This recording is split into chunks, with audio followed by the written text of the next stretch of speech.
Assalamualaikum warahmatullahi wabarakatuh. Perkenalkan, nama saya Nadia Ramadanti, NIM 2002272. Pada video kali ini saya akan menjelaskan materi pada perkuliahan skema klasifikasi arsip. Yang pertama, dasar-dasar organisasi. Organisasi menurut bahasa Yunani yaitu organum, sedangkan menurut bahasa Indonesia adalah alat, bagian, atau anggota.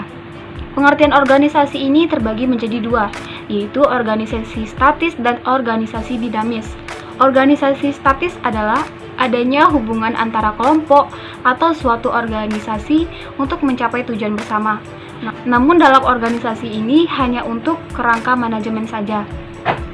Yang kedua, organisasi dinamis adalah proses yang dilakukan dalam berorganisasi untuk menetapkan atau mengorganisir susunan organisasi, suatu usaha dan sebagai sistem, proses berinteraksi antara orang-orang yang bekerja sama, baik formal maupun informal.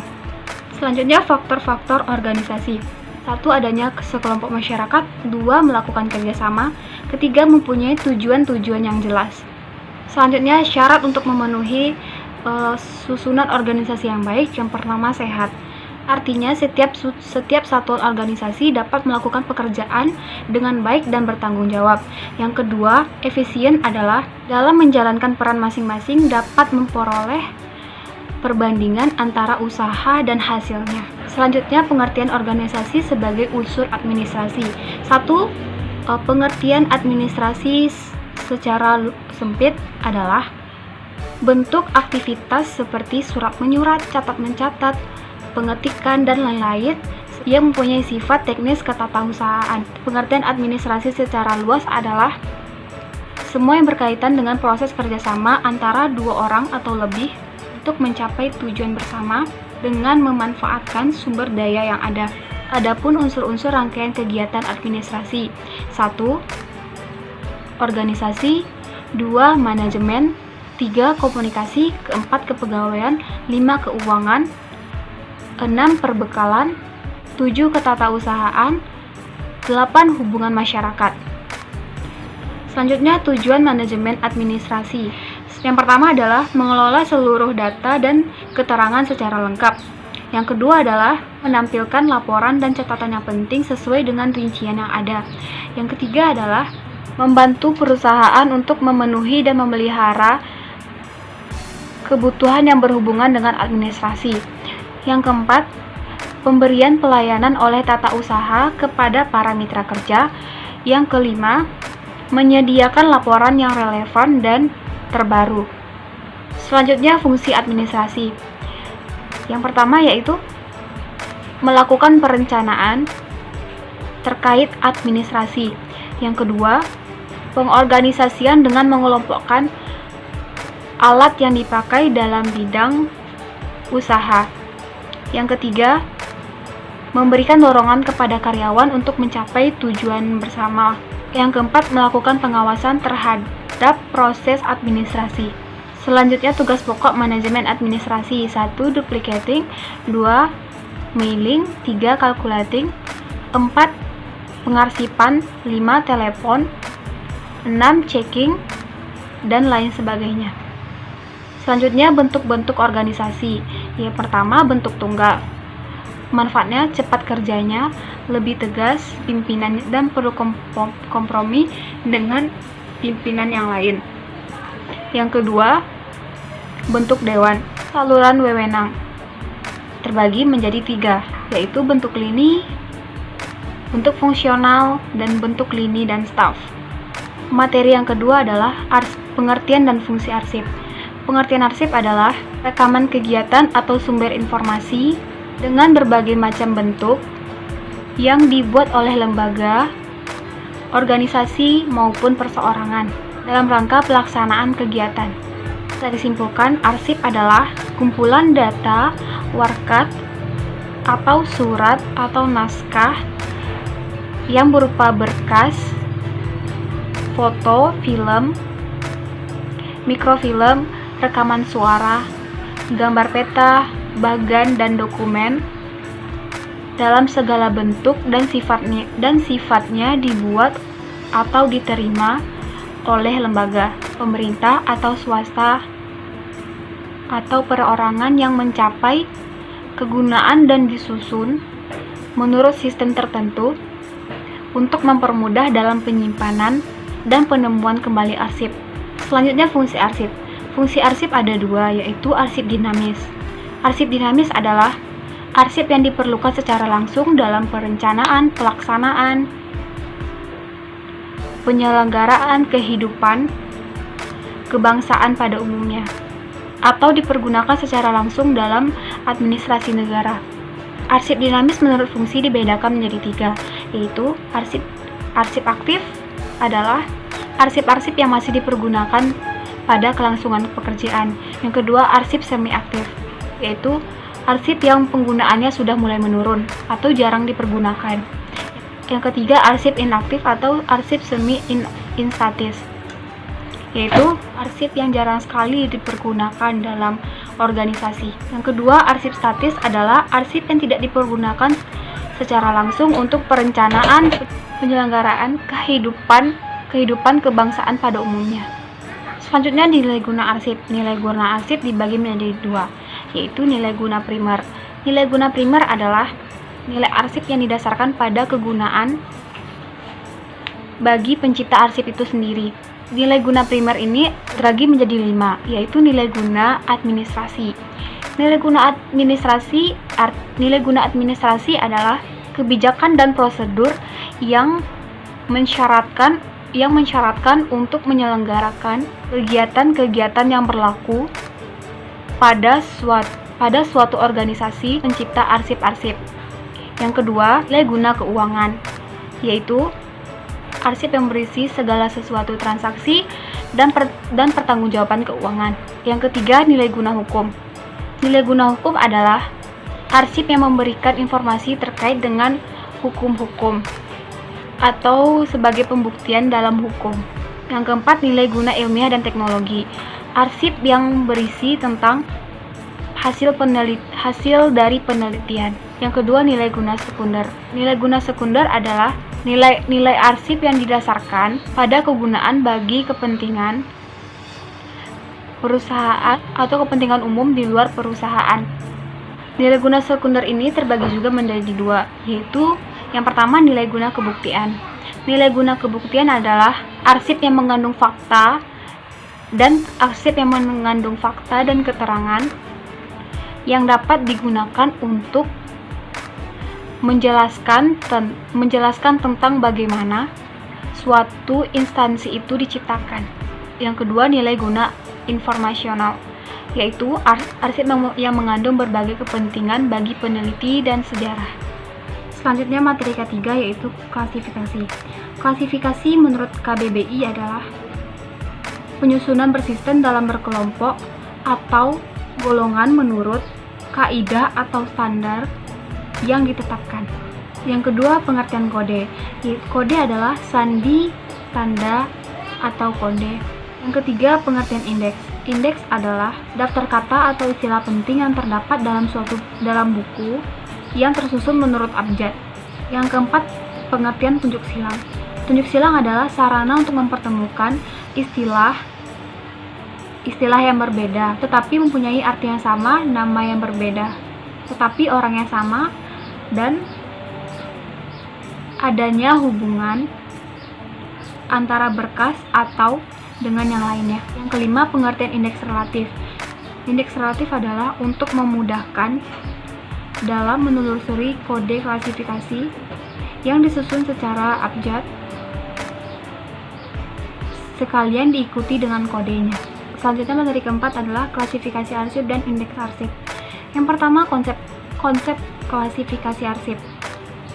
Konsep klasifikasi arsip adalah pergolongan atau pengelompokan arsip menurut urusan atau masalah secara logis, kronologis, dan sistematis berdasarkan fungsi dalam kegiatan organisasi pencipta dan merupakan pedoman untuk pengaturan, penataan, dan penemuan kembali arsip. Yang kedua, tujuan klasifikasi. Tujuan klasifikasi adalah untuk menjamin pengelolaan arsip aktif secara efektif dan efisien, dan memudahkan penemuan kembali arsip. Yang ketiga, unsur kearsipan. Dalam rangka menyusun kearsipan, ada beberapa aspek yang perlu dipertimbangkan. Yang pertama, kelompok informasi arsip. Yang kedua, kode arsip. Selanjutnya, indeks arsip. Indeks arsip adalah tanda pengenal berkas atau judul berkas. Yang kedua, jenis penulisan indeks ada dua, yaitu strike order dan indexing order. Yang pertama, strike order. Strike order adalah cara penulisan indeks sesuai dengan nama aslinya, sedangkan indexing order adalah cara penulisan indeks yang dilakukan sesuai dengan cara penulisan indeks. Materi yang kelima adalah indeks relatif dan daftar indeks. Indeks relatif adalah daftar masalah yang disusun dari subjek-subjek yang ada pada skema klasifikasi. Ada beberapa cara pengaturan indeks relatif. Yang pertama aturan kamus, yaitu subjek yang disusun dalam skema klasifikasi disusun dalam urutan abjad, sebagaimana disusun dari kata-kata kamus. Yang kedua, susunan berdasarkan pengelompokan pokok masalah, yaitu penyusunan secara abjad berdasarkan masing-masing pokok masalah. Yang ketiga, perbedaan dan persamaan indeks relatif dan daftar indeks. Yang pertama adalah indeks relatif disusun dari skema klasifikasi arsip. Daftar indeks disusun dari indeks relatif. Yang kedua, indeks relatif diatur atas urutan abjad, sedangkan daftar indeks diatur dan daftar indeks juga diatur dalam aturan abjad. Yang ketiga, daftar indeks relatif subjeknya disertai dengan kode, sedangkan daftar indeksnya disertai dengan kode. Yang keempat, indeks relatif kegunaannya untuk penetapan kode dalam keperluan dan penyusunan berkas serta penemuan kembali, sedangkan daftar indeks kegunaannya untuk penemuan kembali arsip yang diperlukan. Selanjutnya, materi minggu ke-6, yaitu pemberkasan arsip. Yang pertama, pengertian pemberkasan arsip adalah cara atau metode penyimpanan arsip secara sistematis ke dalam peralatan menurut aturan yang telah ditetapkan. Tujuan pemberkasan arsip adalah yang pertama, ketetapan dan kecepatan dalam penemuan kembali arsip. Yang kedua, mengantisipasi adanya arsip yang hilang atau rusak. Yang ketiga, efisiensi dalam penggunaan ruangan dan peralatan. Keempat, mempermudah dalam penyusutan. Yang ketiga, pengertian berdasarkan sistem abjad adalah penyimpanan arsip yang disusun sesuai dengan abjad seperti A sampai Z. Yang keempat adalah peralatan yang digunakan untuk pemberkasan arsip adalah yang pertama, filing cabinet. Yang kedua, roll opaque atau rak bergerak. Yang ketiga, sekat atau guide. Yang keempat, folder. Yang kelima, aturan perlabelan. Label adalah kertas yang ditempel di tab atau guide. Yang keenam adalah penemuan kembali. Yang pertama, pencarian. Yang kedua, pengeluaran arsip dari rak. Yang ketiga, penulisan di sarana peminjaman. Yang keempat, pengembalian. Ketujuh, indeks. Indeks adalah suatu tanda pengenal berkas atau judul berkas. Yang kedelapan, aturan mengindeks. 1. Dasar untuk menentukan ketepatan mengindeks. Yang pertama adalah 1. Nama yang paling penting. 2. Nama kepala surat yang paling diindekskan. Ketiga, jika nama instansi dan nama pembuat surat sama pentingnya, maka nama instansi yang dijadikan daftar indeks. Yang keempat, pada surat yang tidak ada kepala surat, maka diberi indeks dengan nama penanda tangan surat. Yang kelima, pada surat keluar, nama yang paling penting adalah nama yang dikirim atau yang dituju. Selanjutnya, keuntungan dan kerugian pemberkasan arsip adalah: pertama, memudahkan penemuan kembali arsip; yang kedua adalah mudah dimengerti dan diterapkan; yang ketiga adalah peralatan lebih sederhana; yang keempat adalah kesalahan mudah diketahui; yang kelima, arsip yang saling berhubungan jarang terpisah; yang keenam, biaya lebih murah; yang ketujuh, hanya ada satu cara penyeleksian, yaitu dengan abjad. Kerugian yang pertama adalah kesalahan pemberkasan yang mungkin terjadi; yang kedua adalah nama yang sama mungkin akan menyebabkan kebingungan; yang ketiga adalah lebih mudah mengganti atau menukar huruf sehingga terjadi kekacauan; yang keempat adalah keamanannya kurang terjamin. Selanjutnya, tujuan klasifikasi. Dasar penyimpanan arsip secara sistematis dan logis. Kedua, pedoman untuk menentukan pengelompokan dan jenjang masalah yang terkandung dalam arsip. Selanjutnya, tata cara penyusunan klasifikasi. Yang pertama adalah yang unsur utama, yaitu unsur fungsi organisasi. Yang kedua, fungsi meliputi seluruh tanggung jawab yang dibebankan organisasi untuk melaksanakan kegiatan. Yang ketiga adalah jenjang fungsi dan kegiatan dirinci menjadi: yang pertama, masalah primer, pokok masalah; yang kedua, sub masalah; yang ketiga, sub masalah. Selanjutnya, materi minggu ke-7, skema klasifikasi di perbankan dan perguruan tinggi. Lembaga perbankan, baik lembaga pemerintah maupun swasta, pada hakikatnya memiliki tugas pokok yang sama, terutama yang terkait dengan mengumpulkan dana dan menyalurkan dana. Tugas tersebut dilakukan berbagai cara. Dana yang dihasilkan dari masyarakat, diantaranya melalui giro, deposito, tabungan, dan dana yang dikumpulkan atau yang dihimpun oleh lembaga perbankan. Sedangkan lembaga perguruan tinggi adalah tugas dan fungsi di lingkungan perguruan tinggi terkait dengan pendidikan. Sebagai lembaga pendidikan, baik lembaga tinggi pemerintah maupun swasta, secara umum memiliki tugas yang sama, dan perbedaannya hanya terletak pada kegiatan perguruan tinggi itu masing-masing. Selanjutnya, materi ke-8, yaitu skema klasifikasi lembaga pemerintah dan lembaga swasta.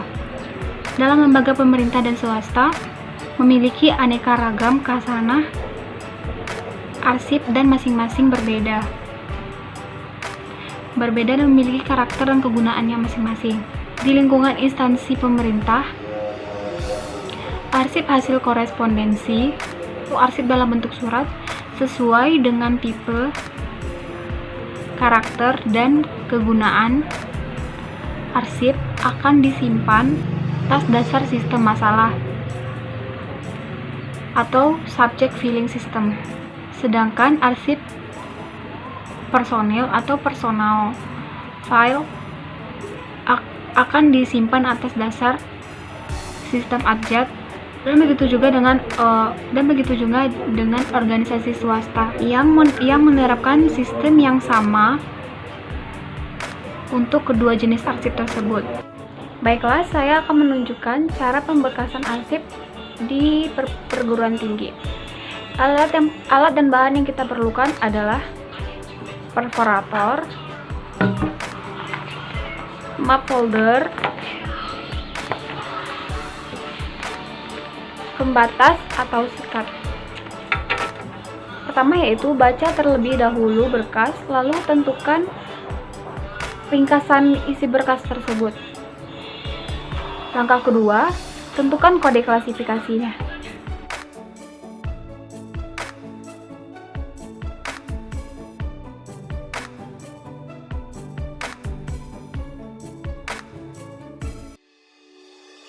Nama untuk penentuan kode klasifikasi adalah baca terlebih dahulu isi berkas, lalu tentukan ringkasan isi berkas tersebut. Saya mempunyai berkas transkrip nilai. Untuk kode transkrip nilai adalah PP 0301, yaitu perkuliahan atau penyelenggara pendidikan, 03 ijazah dan transkrip, 01 transkrip. Selanjutnya kita buat daftar isi berkas arsip. Nomor 1, nomor urut arsip 1, kode klasifikasi PP 0301, uraian informasi, transkrip nilai, tahun transkrip nilai dikeluarkan tahun 2019, jumlah 1 berkas, keterangan asli. Lalu buat indeks relatifnya. Nomor 1 indeks abjad T transkrip nilai, kodenya PP 03.01. Setelah itu berkas yang sudah kita tentukan kode klasifikasinya dan sudah membuat daftar isi arsipnya, masukkan ke dalam map.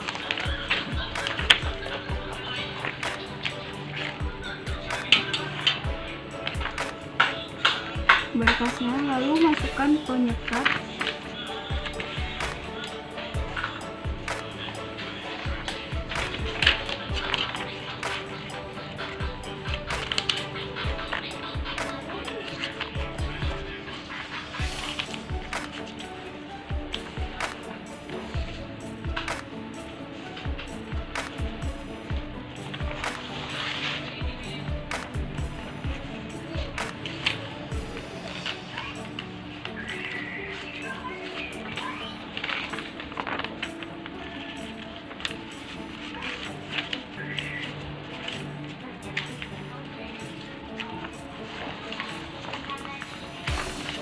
daftar isi berkas dan indeks relatif kita tempatkan di atas.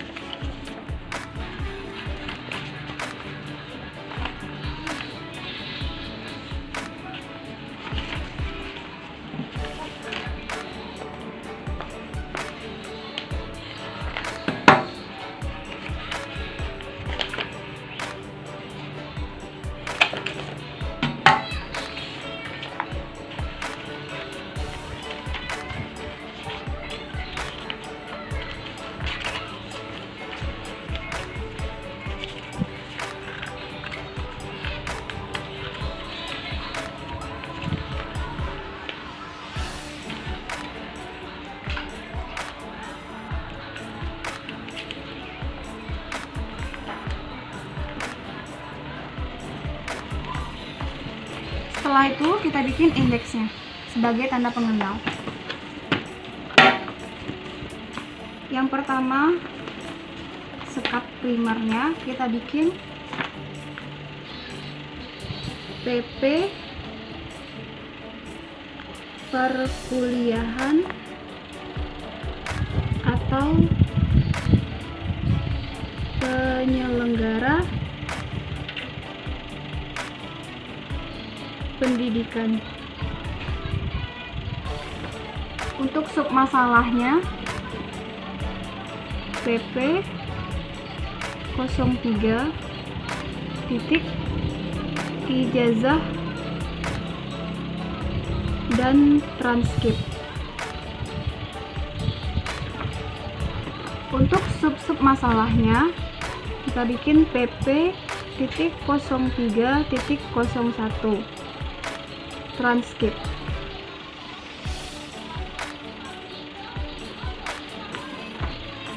Berkas untuk transkrip nilai sudah kita susun.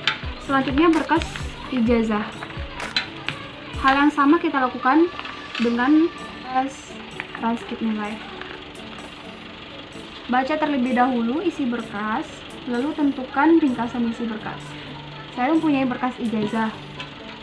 Kode klasifikasi untuk ijazah adalah PP 0300, yaitu PP perkuliahan atau penyelenggara pendidikan, 03 ijazah dan transkrip, 00 ijazah. Selanjutnya bikin daftar isi berkas. Nomor 1, nomor urut arsip 1, kode klasifikasi PP.03.00. Uraian informasi ijazah. Tahun ijazah ini adalah tahun 2019. Jumlah 1 berkas. Keterangan asli. Lalu dibuat indeks relatifnya. Abjad I, ijazah, kode PP.03.01.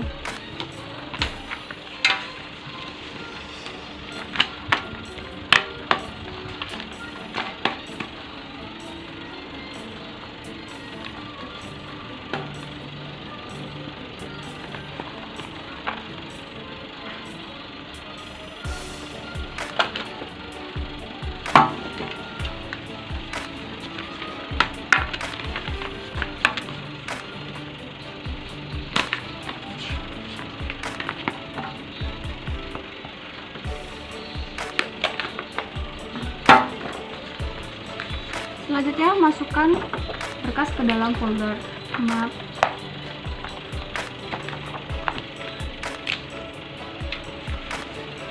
Lalu beri penyekat sub-sub masalah.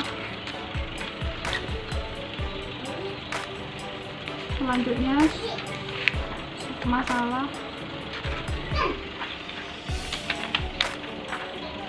dan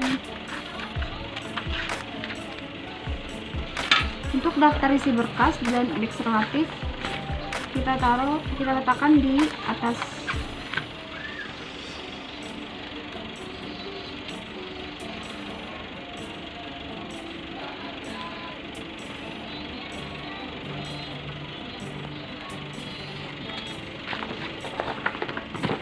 Selanjutnya kita bikin daftar indeks. Kita bikin indeks PP perkuliahan atau penyelenggara pendidikan. Yang kedua, sub masalahnya PP.03 ijazah dan transkrip.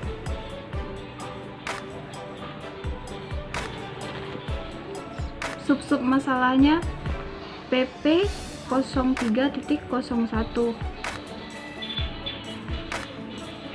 ijazah.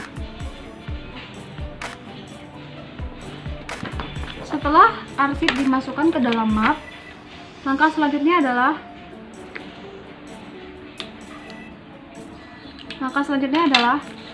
berkas ini dimasukkan ke dalam filing kabinet sesuai dengan kode klasifikasinya. Selanjutnya, cara penemuan kembali arsip. Langkah pertama yang kita perlukan untuk penemuan kembali arsip adalah menentukan pokok masalah yang akan dicari. Kedua, setelah pokok masalah itu ditentukan, teruskan dengan mencocokkan pokok masalah pada kartu kendali. Selanjutnya, dilanjutkan dengan mengetahui kode arsip yang akan dicari. Dengan mengetahui kode tersebut dapat mencari berkas pada laci. Sekian video dari saya, mohon maaf bila ada kesalahan dan kata. Wabillahi taufiq wal hidayah. Wassalamualaikum warahmatullahi wabarakatuh.